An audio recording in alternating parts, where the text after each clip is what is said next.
Apil-apil kuno ko aning issue be sa kaning 7 years be versus 2 weeks. Ang duda na ko adto mong gilisan tong 7 years kay kuanto siya nga bayi. Masinupakon ba? Gahi to siya ulo. Dili to siya submissive, dili supportive, kanang kuan ba argumentative. Kumbatan to siya klase nga bayi mong gilisan to siya. Para sa kuha, sakto ra pud nga gilisan to siya.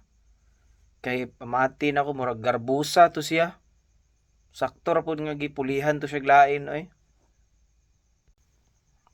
Gasalig siguro siya siyang kagwapa ba. Mong inana siya kakuan. Taas ang tanaw siyang kagalingon. Ay bisag unsa pa nimo kagwapa or bisan unsa pa nimo ka bright nga bayi or unsa pa naabot nimo sa kinabuhi. Pero kung wala kay respect sa imuhang partner, ma-discourage gina siya. Dili na magpulos ang imuhang kagwapa o kahubag. Kung sinupakon ka, kung gahi kag ulo, wala na. Siyang sayang na siya. Wala na siya. Di na siya mapuslan.